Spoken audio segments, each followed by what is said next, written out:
Hi, all. I'm Curt Wittenberg, and I was asked to give a presentation for this month on Italian Pilsner, actually, is what I was asked to present on because someone in the club thought that I had brewed an Italian Pilsner. And it is true, I've brewed some hop Pilsners, but I don't think I ever thought they were Italian Pilsners. But I decided that I would do the broader subject of Italian specialty beers, beers that are uniquely Italian. And the two beer types are Italian Pilsner and I think more interestingly, Italian grape ales. So the background to this is the question that we really need to ask as background to start with is, do Italians really drink beer? I mean, all most of us have ever heard of is Peroni, a big production lager. And we know they drink a lot of wine, and that's in fact true. They drink 46 liters of wine per capita in the year 2020 at least. And by comparison, the US drinks 12 liters per capita and Germany 27 liters. But 31 liters of beer per capita was consumed in 2016.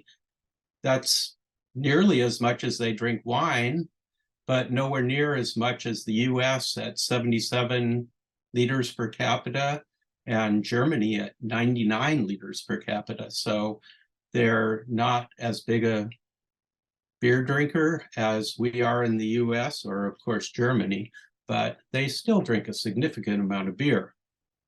And as I mentioned, the most popular beer in Italy is Peroni, and there's two types of beer produced by Peroni, just the regular Peroni lager and Peroni Nastro Azzurro, which I see I left one of the Z's out. If we look at the label, it's got two Z's in it. And that is the type of beer we all know about. But there is a big, robust craft brewing culture in Italy.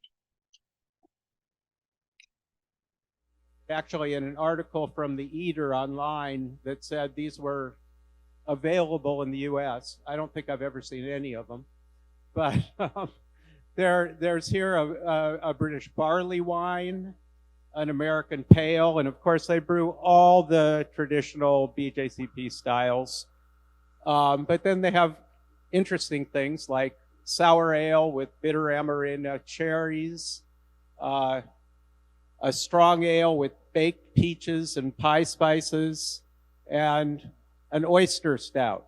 So they run the gamut, and you will find breweries that are doing just the same kinds of things that the creative breweries in the U.S. are doing and elsewhere around the world. And I'm sure you all expected that because we know what happens once you start brewing beer. You want to do interesting stuff. So what we're going to talk about tonight is what are the craft beer styles that are really specifically associated with Italy, that is, they came out of Italy, and what makes them Italian specialty beers, or what makes the Italian specialty beers Italian. And then we're going to discuss, or while we're doing that, we'll discuss and taste both some homebrewed beers that I've made and some commercial examples. We'll try and keep up the pace you've had so far of beer to drink, so you won't go too dry here. So the two beer styles I've already mentioned that we're going to talk about are Italian Pilsners and Italian grape ales. The first one is the Italian Pilsner, and as I said, it's really pretty simple. This fellow from Birrificio Italiano in Como, Italy, so in northern Italy. His name is Agostino Arioli, And in 1996, he developed this beer that he called an Italian Pilsner, which is basically a German Keller beer. It was an unfiltered beer. Keller beer means cellar beer, if you're not familiar with it. So they're fresh, unfiltered Pilsners that are lightly dry hopped. In his case, he was mostly dry hopping the finished beer in the cask as he was either serving it or shipping it. Okay, and he called this beer Tipo Pils, or Tipo Pils, probably, or which means kind of pills. And this style is now brewed here, there, and everywhere, and also by many breweries in Italy. This Italian Pilsner. As you can see, it's not super different than a German Pilsner or a Keller beer, German Keller beer. But it is dry hopped, and the dry hop is typically with either noble hops or noble derived hops through crossing. So he dry hopped his Tipo Pils with Spalter Select, which is a cross of Spalt with Hallertau Mittelfrüh, and he gets some lemon zest notes out of that. He uses Weyermann Heraclea Pilsner malt, and this is a malt that Weyermann developed through a cross. It was not appropriate for growing in Germany, but it did grow because of the humidity, but it did grow well in Mediterranean climates, and they actually grow it along the coast in northern Italy. Okay, I was wondering whether this barley would be appropriate for growing in California, because California is primarily a Mediterranean climate until you get up into the mountains. But probably land's too expensive and no one wants to give it up for barley. So, this would be an interesting malt in this area. Interestingly, I thought this was the most interesting thing about it. This fellow was so attached to his cask hopping that what he would do when he was shipping to the United States in quantity was he would ship tanks of beer to Connecticut, and then they would dry hop them in Connecticut and package them and ship them out around the U.S. Now it turns out that that's no longer allowable by Italian law, so they're not doing that anymore. And I thought I was about to find some Tipo Pils at Vine & Vine, but it turned out they haven't had it in a long time. It's on their list of beers that they have, but it's not there. So we have no Tipo Pils. Okay, but I made a beer that I'm calling Type of Tipo Pils, Typo Tipo Pils. And it is, and someone can start serving this, and I believe it is in some 1 liter flip tops, and it has a label on it. It should just say Italian Pilsner. Flip tops. Should be 2 big flip tops. No, liter flip tops. There you go. Is that it? Okay, there's 2 of those. Looks good. I think you got it. By golly, I think they've got it. Okay, so what my inspiration was, as Andy always requests, is that it would be a Tipo Pils like Pilsner that had an Heraclea like malt profile, which is supposedly on the malty side for a Pilsner malt, not on the grainy side. And I used a blend of Belgian Pilsner malt and Weyermann Pilsner malt. And I don't remember which Weyermann Pilsner malt I used, but it was about 40% that. I used first of all, I dry hopped a German style Keller beer, so it's not filtered. And you'll notice that all these beers are quite recent, more recent than I wanted them to be. But so there's still a lot of haze in this. And it has a slightly maltier profile. I fermented this beer, I should say, not with 3470. Uh-oh. I fermented it with a lager yeast that I've been using for a while now, another dry lager yeast called S189. Okay, it's a fermentous lager yeast. I really like it. I do really like the 3470, but this is what I use for this. The majority of the hop flavor and bitterness is from late addition. So there's a tiny bit of hop in beginning of boil, and then a bunch at 5 minutes. And they're all Sazerac, Tettnang, Hallertau Mittelfrüh, and it is dry hopped with those hops, so with traditional noble hops. And you'll notice I'm remembering that Stan tasted Pivo on tap at some brewery, which again may have been an old beer, as he's suggested. But it's also, I think you might have been looking for something more than really exists in these Italian Pilsners. They tend not to be really in your face. They tend to be fairly subtle in the dry hopping. And the idea is that they're hopped with more of a noble hop character that are not going to give you that big fruity citrus blast, you know? So it's not what we're usually looking for here. I really like it, but it's not what we typically are looking for. Okay, I'm glad you like it.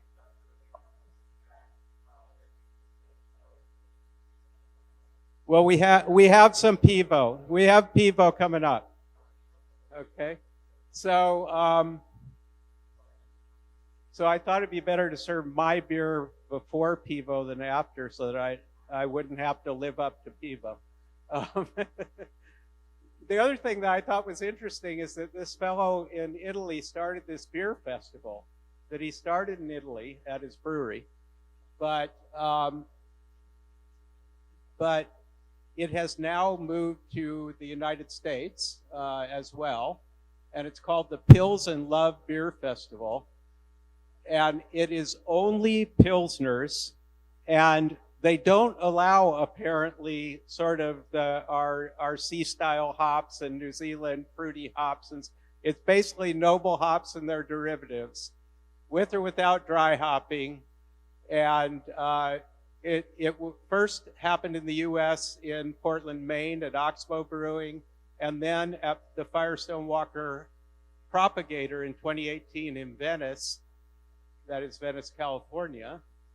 And most recently, I noticed the ad for the 2023 Hudson Valley one, which they sold only 175 tickets, unlimited pours from 35 breweries, and all of the great Pilsner breweries, you know, like Bierstadt and this Italian brewery, I was Birrificio Italiano, and a whole bunch of breweries you would know. Are serving just Pilsners there. I thought that would be, and you could drink all day. It's only 5%, folks. So now we're going to try some Pivo Pils. So let's talk a little bit about that beer. That beer is a beer that most of you are familiar with. It is from Firestone Walker. It was developed by the head brewer at Firestone Walker, Matt Brynildson, in 2013. And he brewed it actually as a tip of the hat to Tipo Pils. It's an Italian Pilsner, very similar in style, except it's dry hopped with German Sapphire hops, which is a hop with notes of lemongrass. and it is a brilliantly clear filtered beer, unlike the Tipo Pils, which is an unfiltered beer. The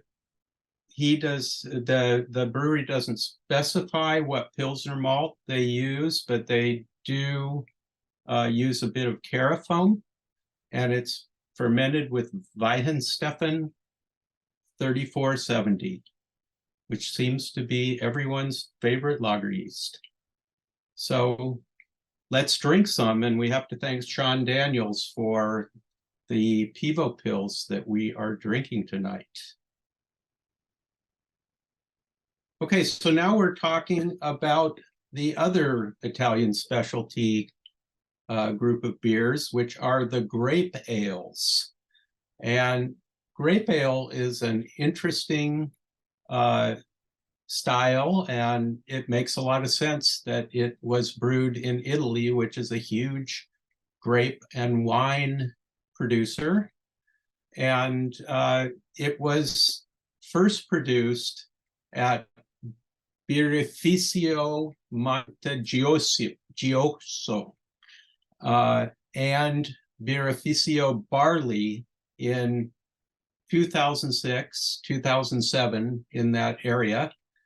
No one really has the precise date, but the first example brewed by Birrificio Barley was a stout, actually, brewed with Cannonau di Sardegna Sapa. It's a syrup that's made by boiling down grape must until it's the consistency of a syrup, and then they added that to a stout wort and fermented it. So it's a communion between beer and wine. And as I said, it makes sense given the wine culture of Italy. It first appeared as an experimental beer in the 2015 BJCP guidelines. It remains an experimental beer, X3, in the 2021 guidelines, but there's a new category that's just called grape ale. It's 29D in the fruit beer category.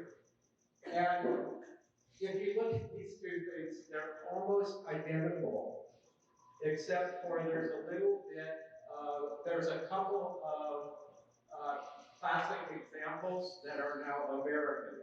One of them is Firestone Walker Feral Vinifera, and another one is a Priam beer.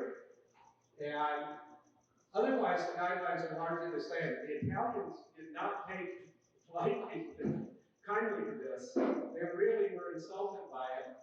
And I sort of understand it, because they removed the Italian because other countries were brewing this beer. But what about all the beers that we make, and all the beers we make from the guidelines that are German Pilsners and this and that? They lost their claim on Italian grape ales. Now they're just grape ales. So I kind of, I'm on their side.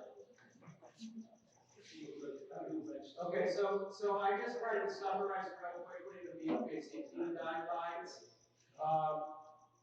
In terms of aroma and flavor, you should recognize the characteristics of the grape, but it shouldn't be overwhelming, and there should be other beer-like characters to the beer.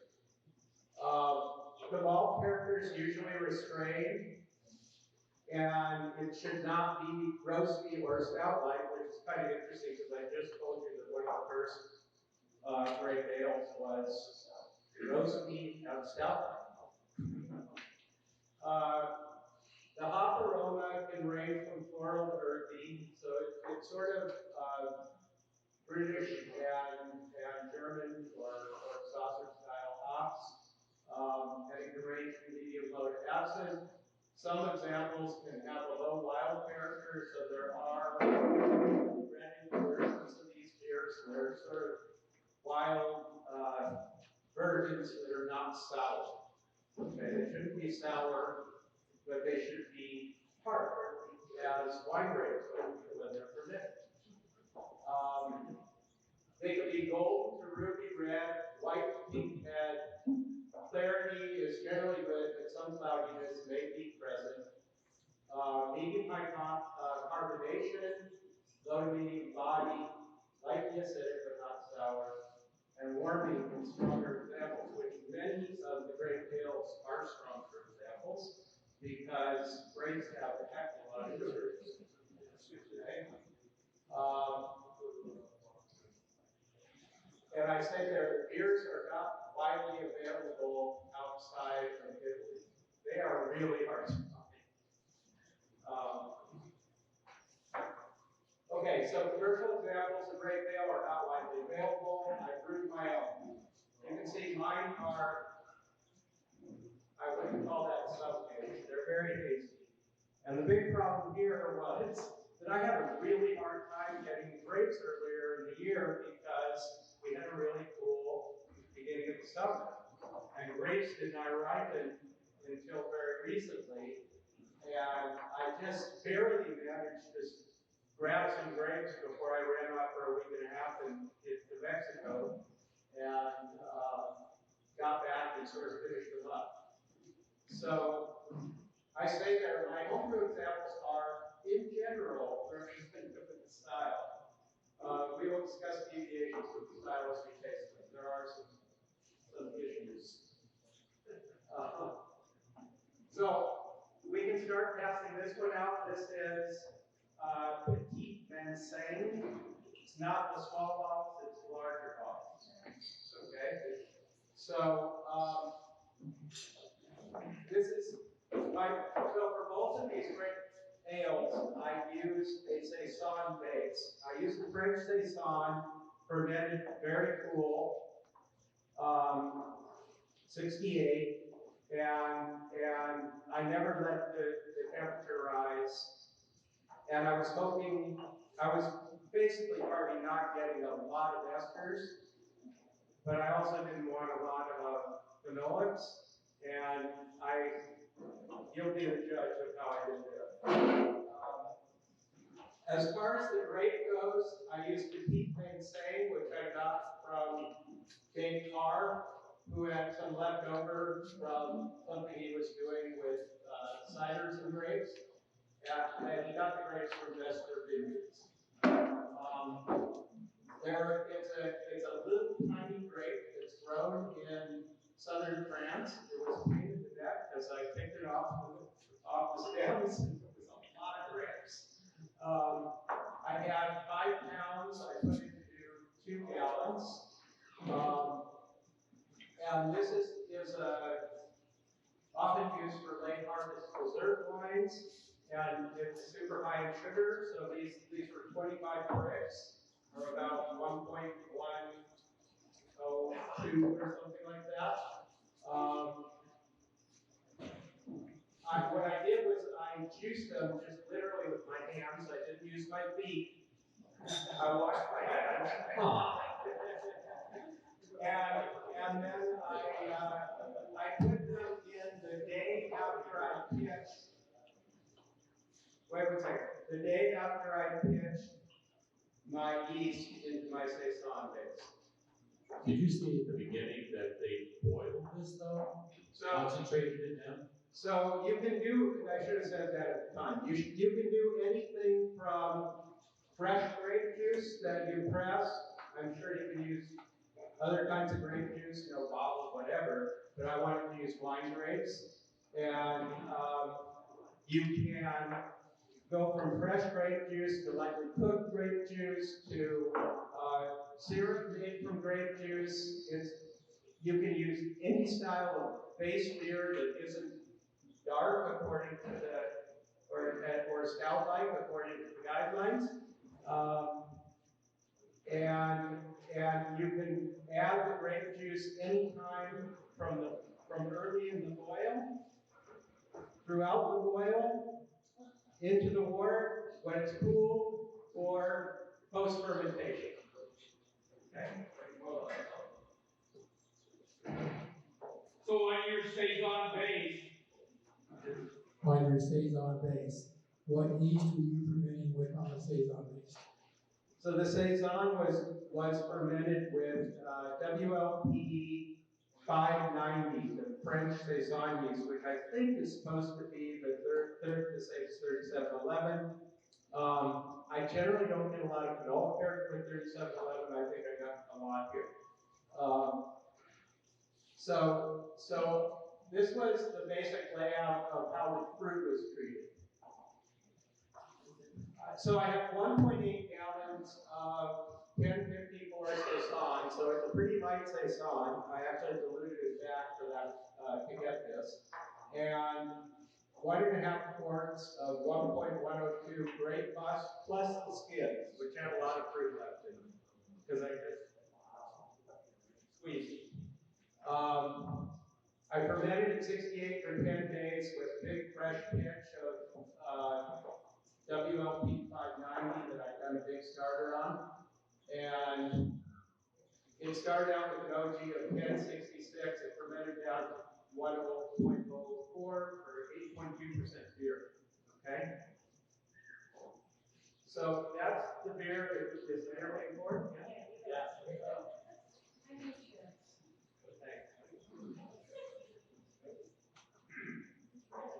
Curt,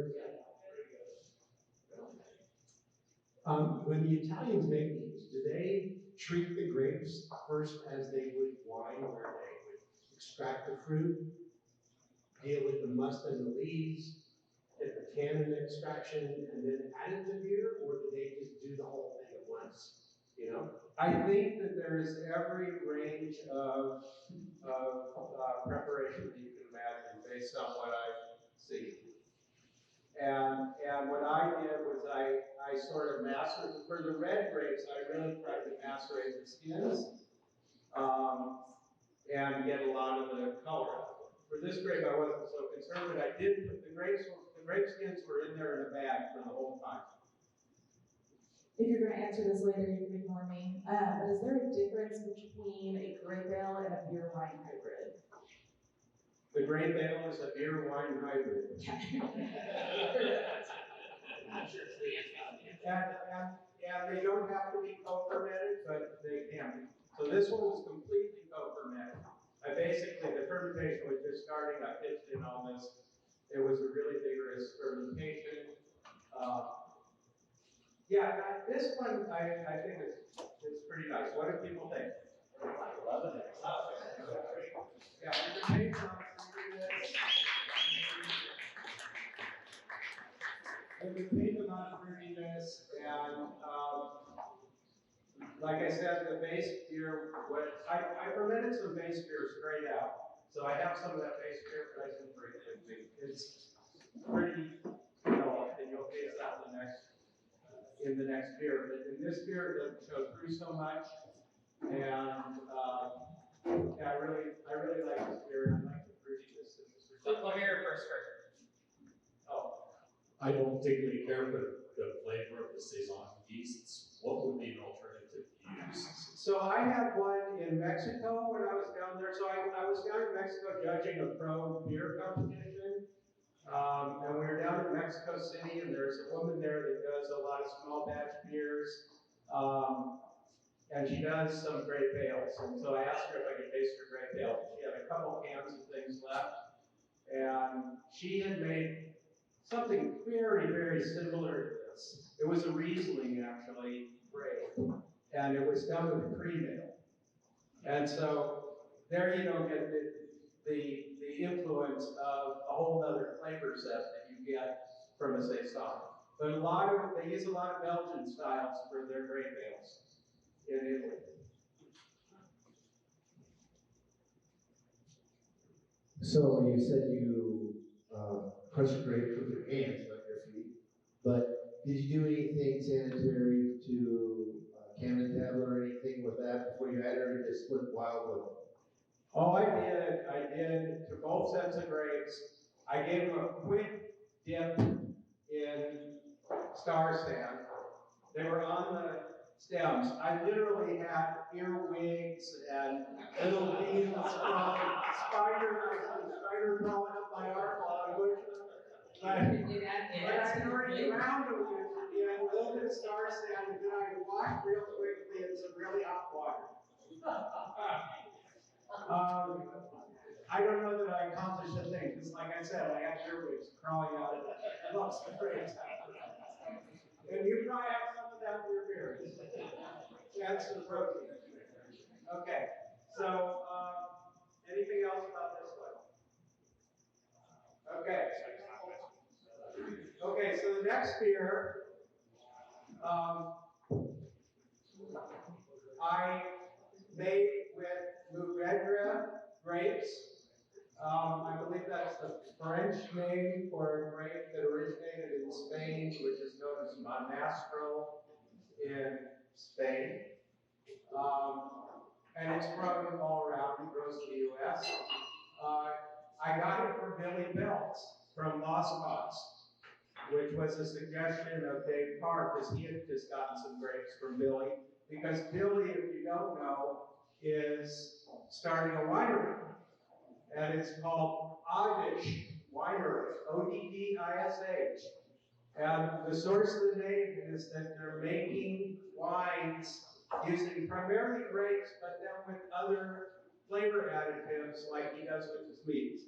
And if you don't know Billy's meats, they're amazing, and you should go try some.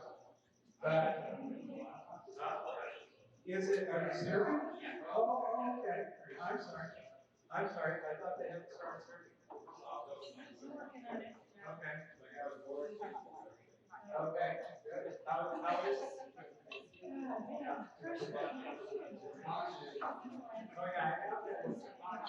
Oh, yeah. Okay,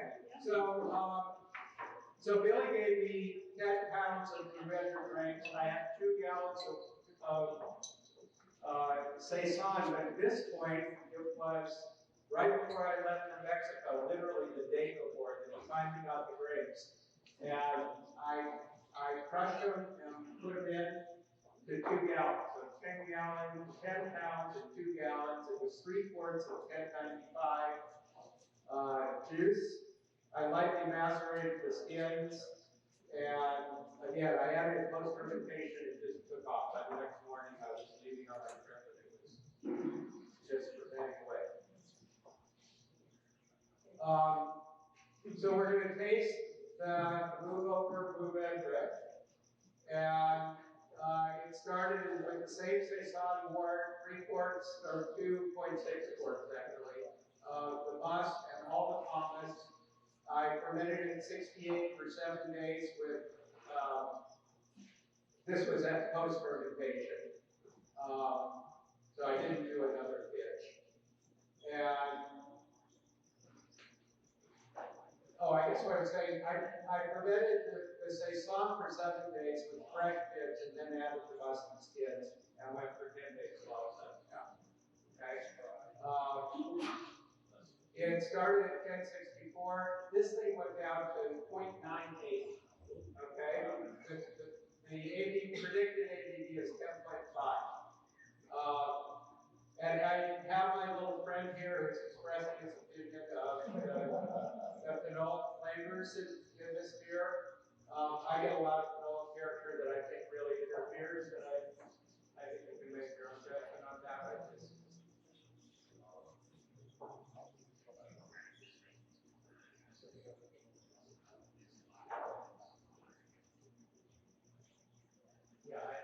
I don't know, what do people think? In some ways, I like this better. In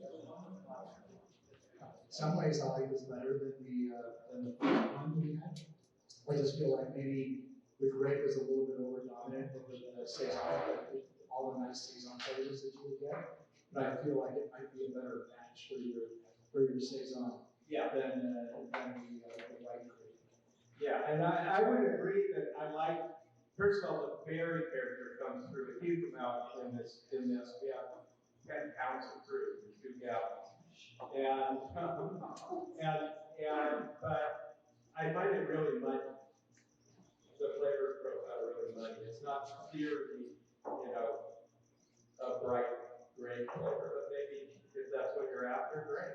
I think you just blended, I think if you look at proportions a little bit differently, you had a little bit less of the grape for the Saison that you had. Yeah. And maybe you blend, or maybe you blend the two that you have right here, and see what you think about that. I haven't tried that one.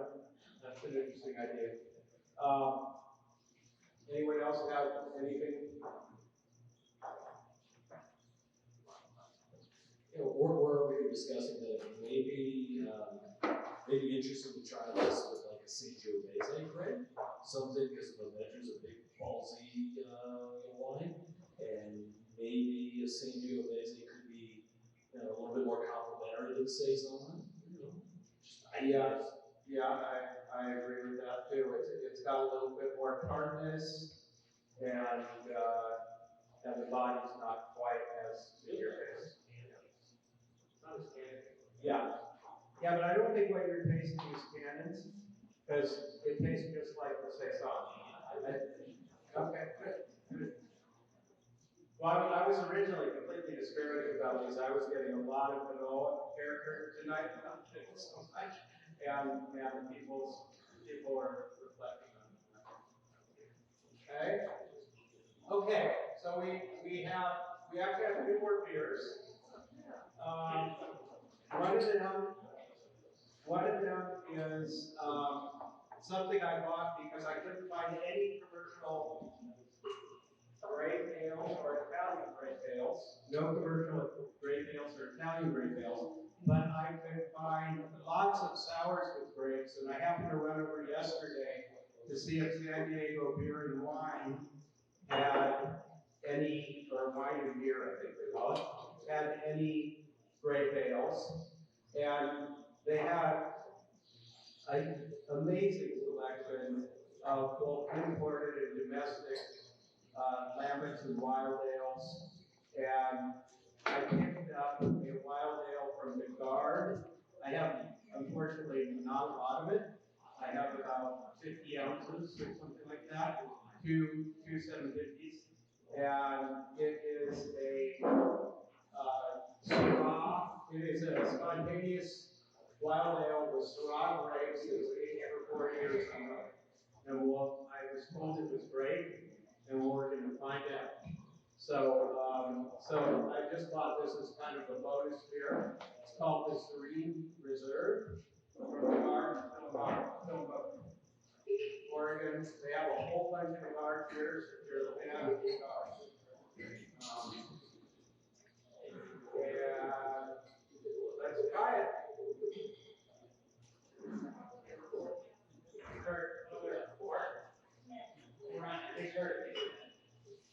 Kurt, I just blended those 2 beers. Okay. Blended those beers, those 2 beers together, and probably 60, 40 or so, more with the red than the white, and it's really good. So you might want to try that. Okay, we're going to create the rosé.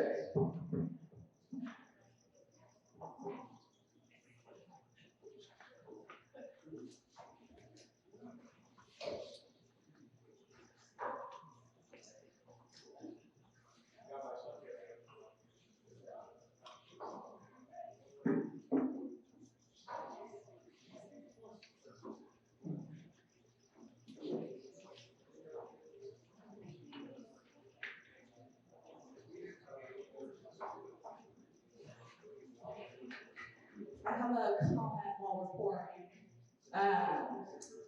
Wild West Meadery is now open next to 117 West, and like half of their menu is Hyman's, I believe it's called, which are mead wine hybrids.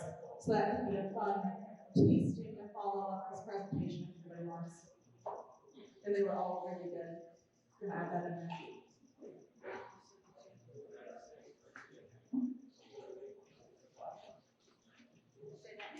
Wild West Meadery. Okay, so we found a corkscrew, so we might be successful here. Sounds insane.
I'm gonna make an announcement while we're hanging around.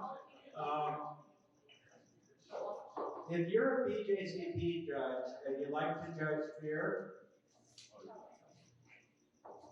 it is likely you could get yourself invited to judge pro competitions in Mexico. And it's amazing. Not to say that all the beers are amazing. There are some very nice beers. There's a lot of, let's say, developing beers. But it is they treat you really, really well. You get to judge with some amazing both Mexican and American judges. I judged with brewers for the Shoots, with Paul Segura from Carl Strauss, with Bagby, with all kinds of other people. You get the opportunity to hang out with them. This time, Ashley from Bierstadt was there. People from some other smaller Oregon breweries, which I forgot the name of. Great. And if you're interested, at least last time I signed up for the one I did this was judging for 2 days in Chihuahua and then spending most of a week in Mexico City. And they basically pay for it, except for a couple of flights. I was asked if I knew anyone else who might want to judge, so it's worth thinking about. Pro brewers or BJCP judges.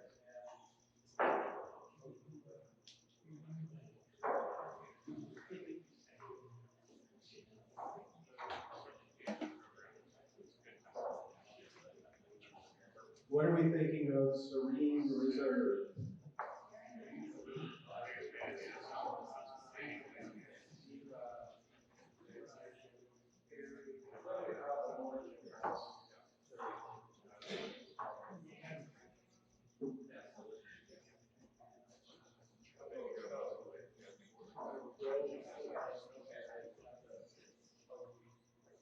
Okay, so the last beer, the last thing is our palate cleanser, just because I didn't want to serve all the Pilsners at once.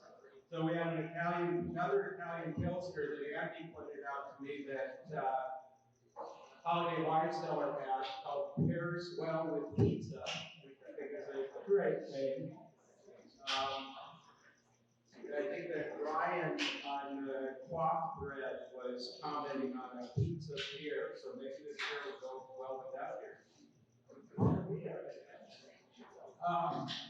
So it's from Beechwood, and it's Italian style Pilsner collaboration with RIIP Brewing Company. They use Arabian malt. And Lorien hops, which is one of the hops from this indie hop project, crossed between U.S. Sterling and some German male that is unspecified. That's kind of the one I stand on.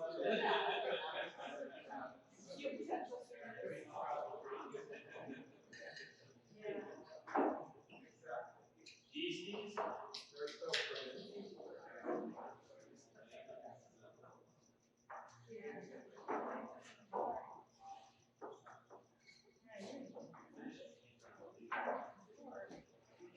So we can finish this. We can drink this beer. Hey, Kurt, we got a question. Do you know what the yeast is on this? I do not. I'll guess Weihenstephaner 37. 3470. Just a wild guess.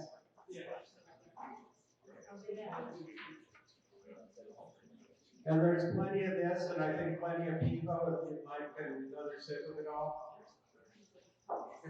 So, just a comment related to grapes. Propaganda Winery at Colab is fully into winemaking season and going through a lot of grapes, and they've got readily available grape pommes. So that can be great for using in beers or ciders or sours. So they've got a lot of red grapes going, all kinds of varieties, and he's been asking me if I want to do anything with it. So if you guys are interested, go down and talk to them there, and I'm sure they'd be glad to set aside buckets for you, or you can help out with winemaking. They're doing foot stomping days, and just having people come in and just punch down the caps. So there's definitely some opportunities to get some great pomace there and use for things. Great. I have some unkegged lambic that needs some fruit. And I thought I had some fruit for it. I don't. So I might show up there very soon.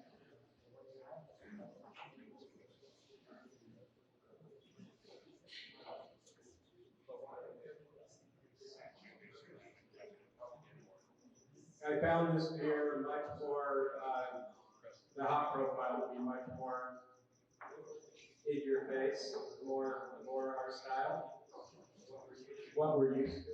But nice beer.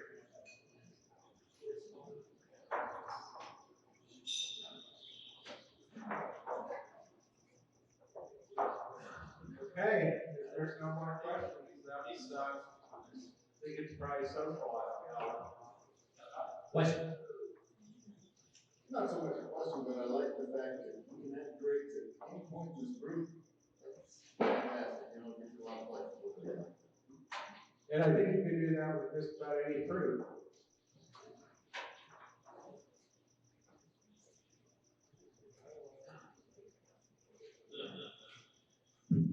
I just had a comment.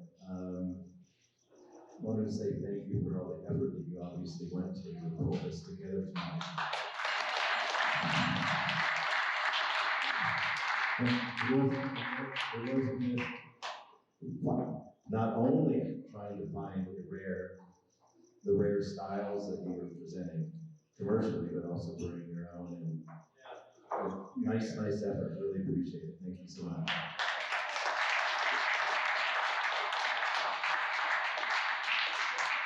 All right, so if there aren't any more questions, let's give one more big round of applause to Curt.